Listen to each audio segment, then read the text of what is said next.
Good morning. We will talk about the respiratory system. We will continue it. We took the three structures of respiratory system. Now we will start with number 4, lungs. Lungs, what about lungs? Lungs, they occupy the chest cavity. Where lung is in the chest cavity. We took this abdominal cavity and this is chest cavity. The lungs lies in chest cavity or thoracic cavity. Okay? It another means chest cavity or thoracic cavity. This is the location of lungs. Lungs. Lungs contain bronchioles. With it, after that, there are two lungs. Two lungs contains bronchioles. Bronchioles. In right lung, bronchioles, and in left lungs, they are bronchioles. Bronchioles end with tiny sac air. This called alveoli. Okay? Alveoli, which gases exchange happen in it. Alveoli, they are tiny sac.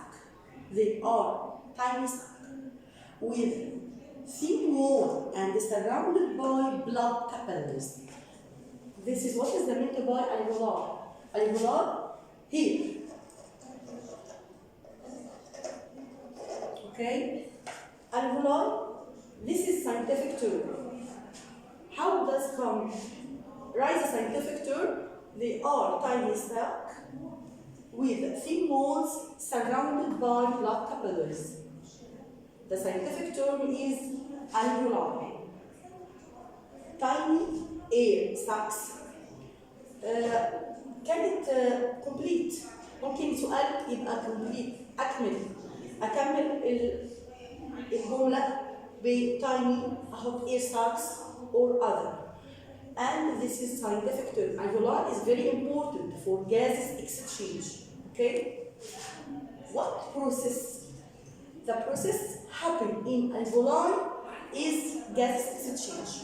وهناخدها بالتفصيل كمان شوية هناخد الجاز exchange بالتفصيل. But now gas exchange take place in alveoli.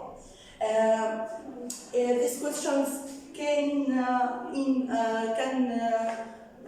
right scientific term gases exchange complete gases exchange take place in space. Gases exchange process can write any process and correct the underlined word. This gases exchange take place in alveoli.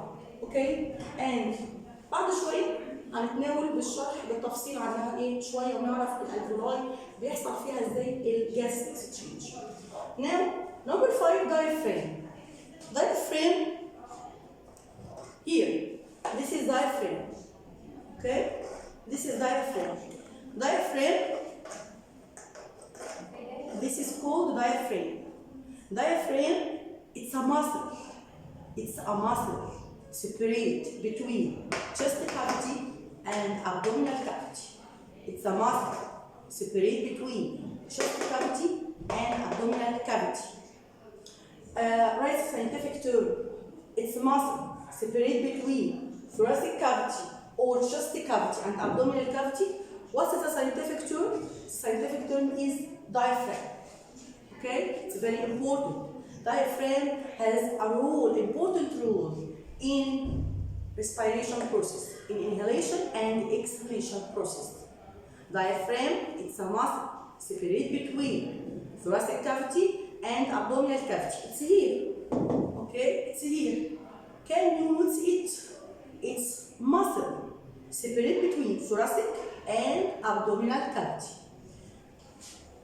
Diaphragm function, this is scientific term. Function. Scientific function. It helps in inhalation and exhalation. له دور كبير قوي في عملية الاكسليشن والانهيليشن الشهيق والزفير. And now we will talk about inhalation and exhalation. It's a difference between inhalation and exhalation. This is can compare between inhalation and exhalation. What is the meant by inhalation and exhalation process? Scientific term is a process, and we write inhalation or exhalation. Now, what's the difference between inhalation and exhalation? Inhalation process, you can keep it now and احفظ كويس التعريفين. اوكي؟ احفظوا كويس تعريف inhalation and exhalation process. Inhalation, repeat after me, it's a process by which air-rich oxygen gas enter lungs through nose. I will say it again. Okay? It's a process by which air-rich in oxygen enter lungs through nose. The last time, and repeat after me.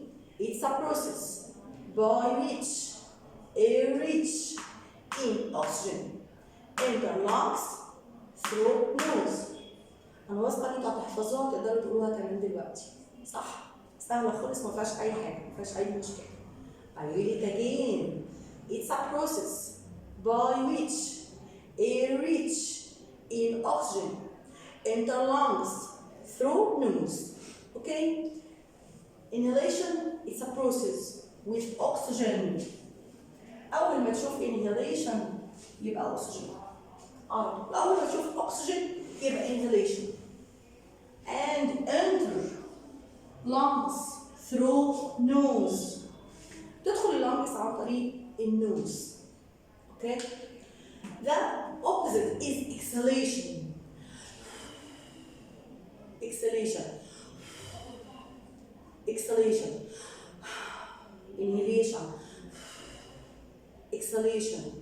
Exhalation, the meaning, the same meaning. It's a process by which air-rich in carbon dioxide and water vapor, carbon dioxide and water vapor expelled out lungs through nose. We can say eject. It's another meaning. صعبة expelled ممكن نقول eject. واحنا اخدناها قبل كده في اللارج intestine كنا بنقول انها ايه؟ eject. فنفس المينينج بالظبط عشان تقدروا ان انتوا تفتكروها. eject it's another meaning for expelled. expelled out ده بيخرج lungs through nose. through nose. Okay? I read it again. It's a process by which air-rich in carbon dioxide and water vapor expelled out lung through nose. Expelled out lung through nose. Say it again. Yes, I can hear you. It's a process by which air-rich oxygen. No, not say oxygen. Oxygen in inhalation. Okay. Carbon dioxide in exhalation. Carbon dioxide in exhalation. بنطلع exhalation. Carbon dioxide, water vapor, oxygen. We need oxygen. We need oxygen for what? For respiration process, for burning of digested food. We take it in the meaning of respiration process. فاكرين ولا لا؟ Okay. This definition and this definition. Can I give you question? Give reason. Give reason. Exhaled air differs from inhaled air. Again, exhaled air differs from inhaled air. ليه الهواء اللي طالع في الزفير بيختلف عن الهواء الشهيق؟ ليه exhalation differs from inhalation? It's important question. Because, write with me, because exhaled air contains what? Contains carbon dioxide and water vapor. But Inhaled air contains what? Contains oxygen gas. يبقى الغازين مختلفين تماما. Inhalation بتحتوي على الأكسجين but exhalation بتحتوي على الكربون دايوكسيد والووتر فيبر. Okay, that easy. That question is very easy. We will continue the comparison another point. Diaphragm. We talk about diaphragm. What diaphragm? I will ask you. Diaphragm, again, it's a muscle separate between thoracic cavity and abdominal cavity. Miss, انتي كاتبة chest cavity.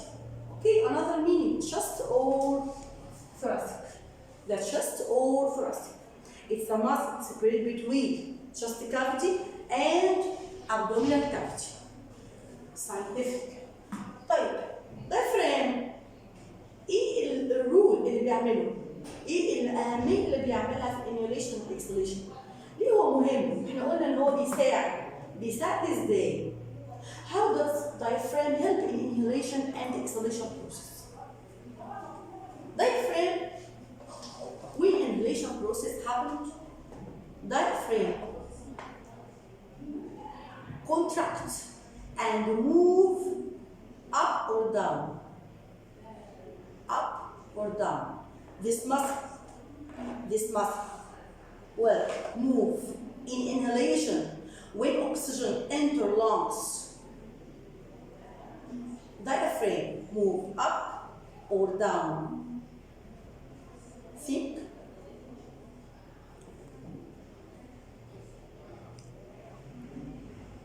Who can say it again?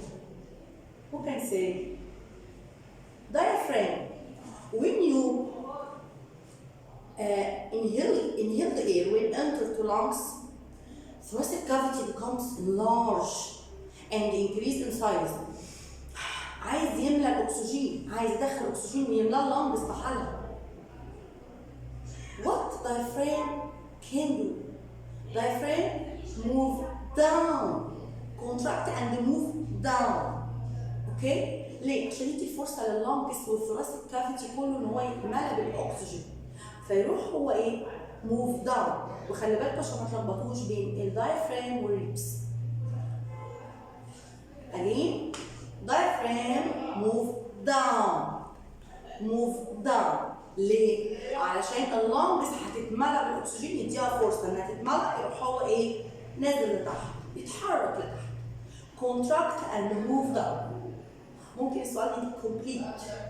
اوكي؟ ممكن كان complete move space. وممكن كمان contract in space. The opposite in exhalation process. Now exhalation process فاضي خلاص مفيش اكسجين. فاضي انا بطلع بس الكربون دايوكسيد هو خلاص اللنجز بقت فاضيه. يعمل ايه دايفرام؟ فاضي يديله بقى الفرصه والمساحه اللي هو ايه؟ move up and relax. Relax and move up. Again, diaphragm in inhalation contract and move down. In exhalation, relax and move up. Inhalation, move down. Exhalation, move up. Inhalation, move down. Exhalation, move up. أكيد حفظتوا. Ribs الأوبزيت على طول. Ribs move upward in inhalation. الريبس طبعا اللي هي احنا ايه؟ الريبس يا ولاد بتبقى surrounded by lungs. دي وظيفتها بتعمل ايه؟ بتعمل protect لللنجز، بتحميها. اي حد ممكن يديك خبطه كده تقع. فلو مفيش الريبس دي، لو الريبس مش موجوده ممكن تتاثر اللنجز على طول لان هي منطقه حساسه. فالريبس من حكمه ربنا سبحانه وتعالى ومن قدرته سبحانه وتعالى في جسم الانسان انه خلق الريبس دي علشان تعملها بروتكشن عشان تحميها.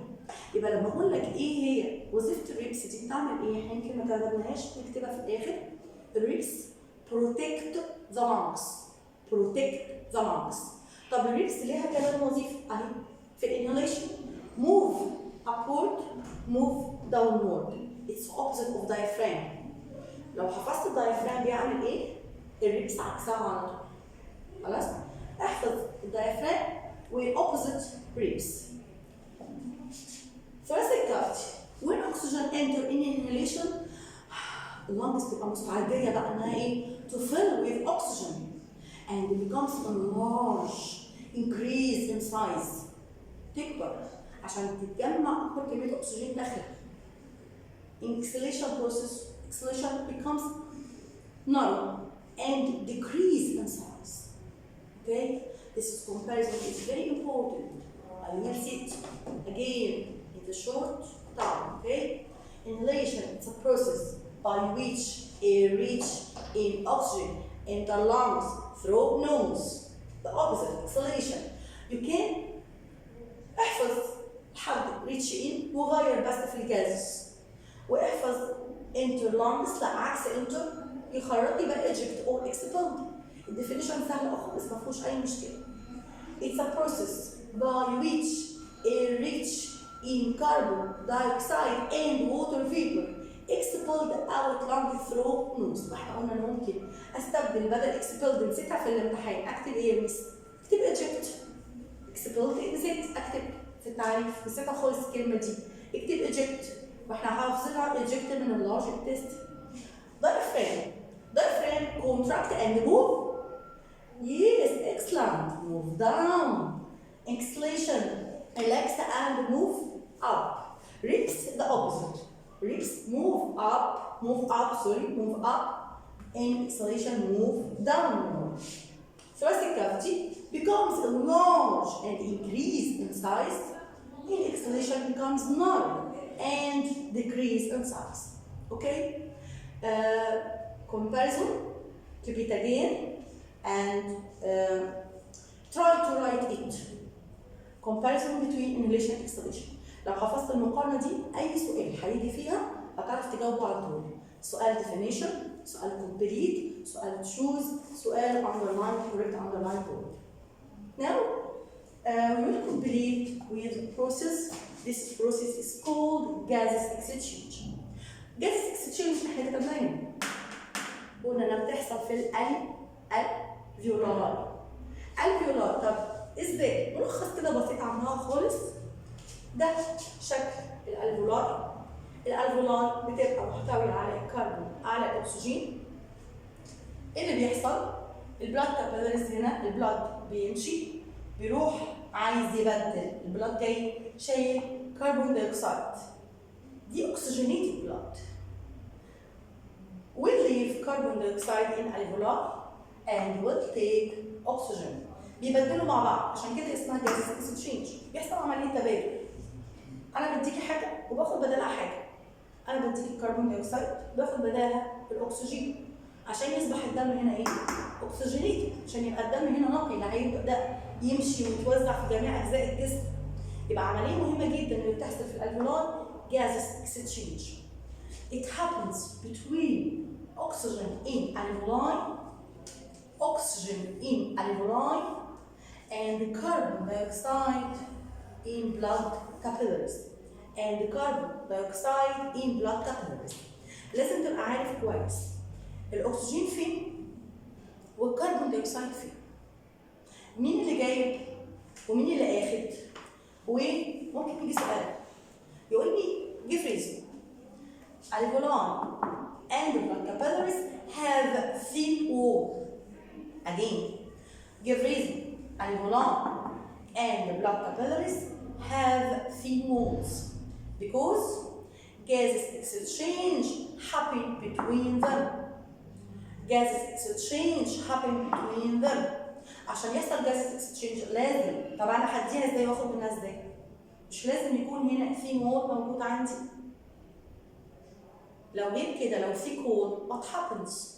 What happens if the walls of alveoli and the blood capillaries are thick walls? Yes, very good. Gases exchange will not happen. Okay? يبقى الشرط عندي عشان يحصل gases exchange اديكي واخد منك يبقى هو ايه؟ انها تكون thin walls. Okay? ده كتبت. Okay? and في كده معلومة كده بسيطة كده ومهمة جدا إن إحنا نعرفها. To detect the presence of carbon dioxide. عايز أعرف في carbon dioxide ولا لا؟ إحنا دلوقتي قلنا exhaled air contains carbon dioxide and water vapor. If we blow in the mirror, we notice the drops of water. That exhaled air contains water vapor. Okay? Carbon dioxide. We can make this experiment. It's a clear lime water. شبه الوتر. It's a clear lime water. And we will blow to presence to detect the presence of carbon dioxide in exhaled air.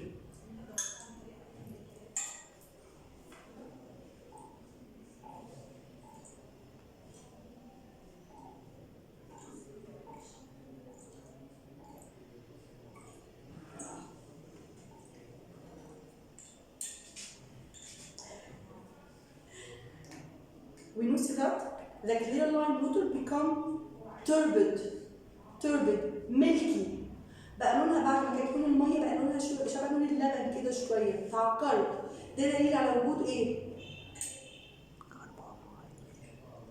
Carbon dioxide in exhaled air. Excellent. Okay. Complete. We use clear lime water. It becomes turbid, complete. This is very important. Clear lime water and it becomes turbid to detect the presence of carbon dioxide. Now, how to keep respiratory system healthy? أي سؤال أي بوينت من دول بيبقى الإجابة to keep respiratory system healthy زي بالظبط الدايجستيف لما أخدناه. How to keep respiratory system healthy? Avoid being in crowded places. ابعد عن الأماكن الزحمة.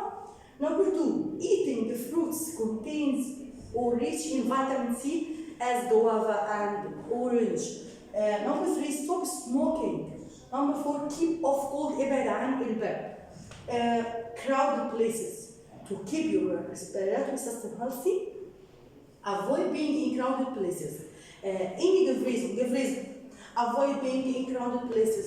The answer is to keep respiratory system healthy. Another give reason.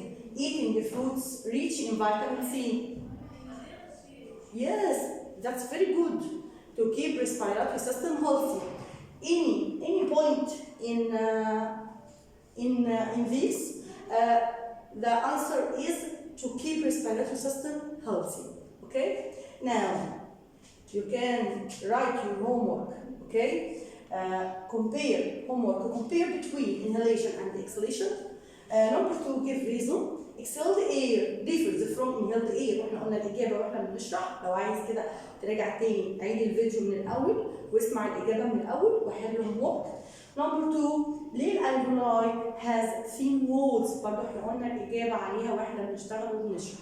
اوكي؟ درس سهل وبسيط.